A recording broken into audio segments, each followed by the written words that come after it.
Welcome to ND Love Story, where love stories are told with raw emotions and captivating storytelling. If you enjoy heartfelt and mesmerizing love stories, don't forget to like, share, and subscribe to ND Love Story so you won't miss any episode.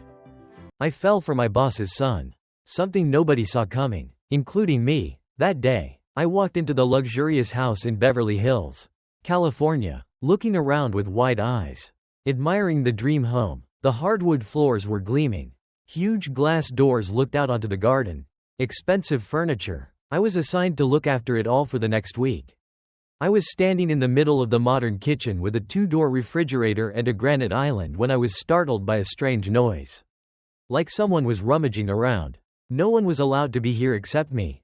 I followed the sound, my heart pounding, leading to the indoor swimming pool, my hand shaking. I grabbed a nearby broom and raised it for self-defense. I cautiously stepped in. The light from the pool reflected on the walls in a pale blue. I froze. A guy was swimming, water splashing around him. "Hey," I yelled, my voice cracking. "What are you doing here?" He stopped swimming, turning around surprised, but then smiling as if he knew me. "Oh, hey," I stared, trying to remember if I'd met him before. "Who are you?" I asked, still holding the broom defensively. He smirked, as if he knew something. Stepped up the pool stairs. I flushed, quickly covering my eyes and turning away. He was naked as the day he was born, not wearing anything. The sound of wet footsteps came closer. "Are you crazy?" I snapped. "Why aren't you wearing any clothes?" "Haven't tried skinny dipping?" he replied, his voice teasing. "It's awesome." "Yeah, well, I'm calling the cops," I threatened. "That's no fun." He laughed loudly. "Is skinny dipping in my own pool against the law?" I scoffed. "Yeah. Try telling that to the police." And I pulled out my phone, about to dial 911. "What's your name?" "Hayden," he replied, his voice nonchalant. "Hayden Moore." My face paled when I heard the last name. Moore is the same as my boss. "Mr. Moore." He grinned, smiling like he'd won the lottery.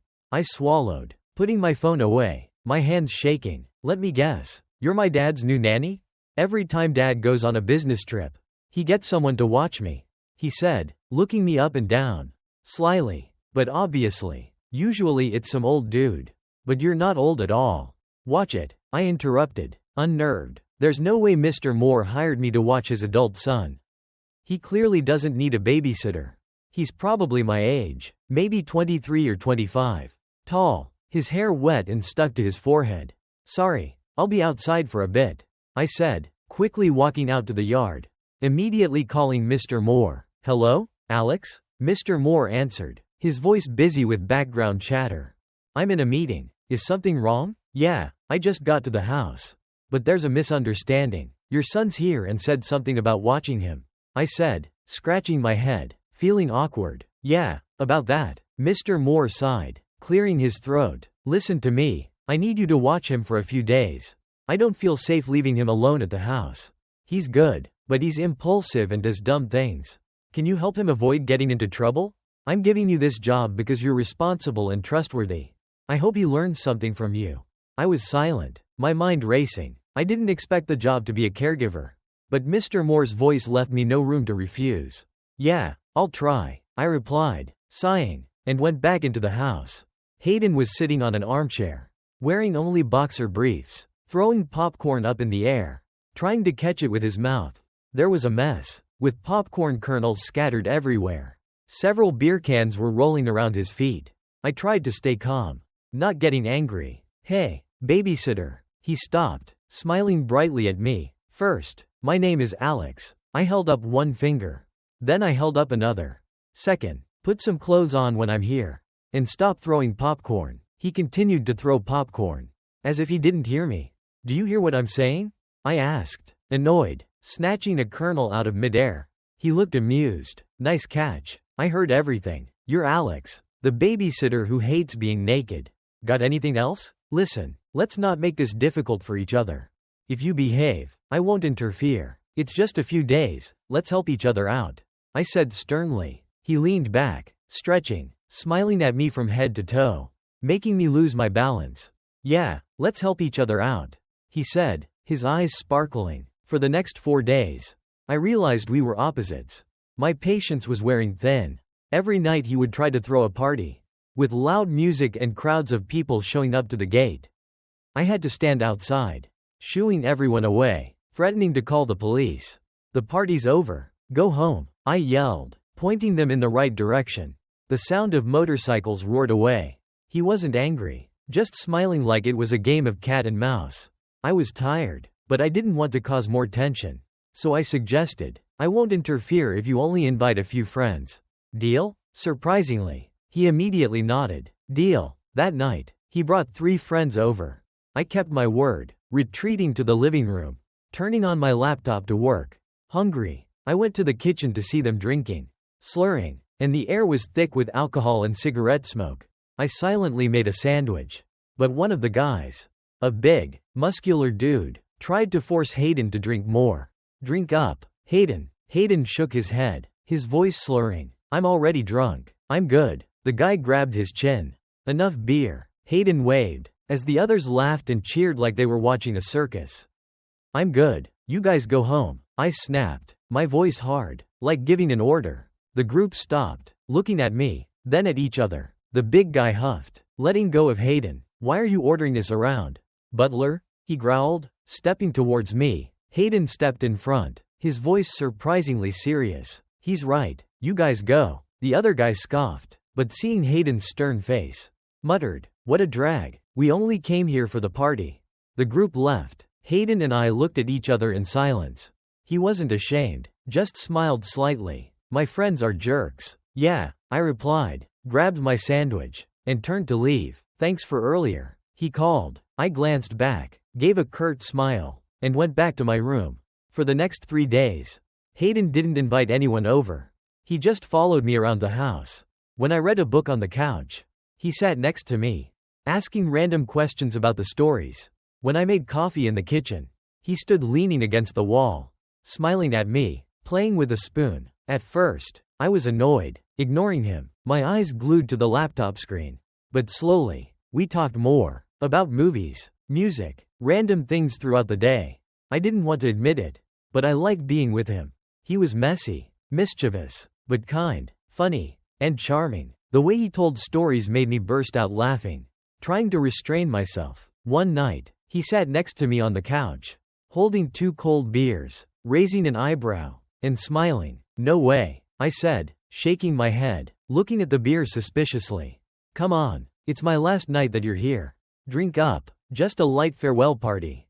You won't get drunk," he begged, his eyes sparkling like a child asking for a treat. I sighed, grabbing a beer, giving in. That night, we talked until late. The yellow light in the living room reflected on the walls, the sound of the ceiling fan humming, unlike the last few times when it was just joking around. This time I learned more about him. He was 23, 2 years younger than me. He told me about his family. His mom died when he was little, and his dad was deeply affected. Speaking less than before. "My dad loves me, but we argue a lot, you know. Father-son stuff," he said, his voice falling, his eyes distant, staring at the beer. I listened, feeling warm. He truly loved his dad. I tend to be reserved, but he made me feel comfortable, like a longtime friend. I told him about my mom, originally from the Midwest, growing up between 2 cultures.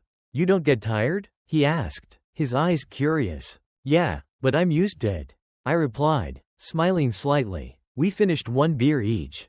Then, he reached out and tucked a strand of my hair back. His hand brushed against mine. He muttered, "I'm going to miss you a lot," and then hugged me tightly, his warm breath on my shoulder. My heart beat fast, but I let it go, closing my eyes and drifting off to sleep. 2 weeks later, Mr. Moore called me into his office, thanking me for looking after the house, complimenting me, saying I did a good job. I went back to focusing on my work at Mr. Moore's real estate company. But now, Hayden was messing everything up. He came to visit every day after work. 3 peaceful days went by, and then I saw him sitting, waiting at my desk. I smiled without thinking, but then got annoyed. He kept flirting, asking me to go out, his voice sweet as honey. "Won't you go out with me, Alex?" He was really charming. Bright eyes, a mischievous smile, his blonde hair falling over his forehead. But he's the boss's son. It was too risky. I rejected him gently, not wanting to hurt his feelings. "I can't. I'm busy. But he was like glue. Appearing every day with a flimsy excuse. Sometimes bringing coffee. Sometimes pretending to ask about Mr. Moore. Mr. Moore was happy that he came to the office, thanking me for making him interested in the work. I didn't dare tell him he only came to tease me. I was overwhelmed. All my paperwork got messed up. Are you on break yet? One day he asked, twirling the pen on the desk. I had disorganized paperwork under my hands. I didn't look up, my eyes glued to the laptop. Almost done. Why? I want to have lunch with you. He pouted, his voice childish. I had to finish this today. I can't have lunch with you. I replied, my voice even. He was silent for a long time, and then asked, why do you keep rejecting me? Won't you give me a chance? His voice was sad, making me stop typing, my fingers freezing on the keyboard. I don't know what you're talking about. I deflected, avoiding looking at him. Come on, I see the way you look at me. Do you think I'm stupid? He said, his hand near mine, but not touching, just hovering above the desk. I looked up at him, stammering, no, you. He cut me off. You are not in love with me. Ah well. The middle of February is the problem, isn't it? He shrugged, twirling the pen again. Then what are you doing here? Wasting your time? I asked worriedly, my voice falling. I don't see it as a waste.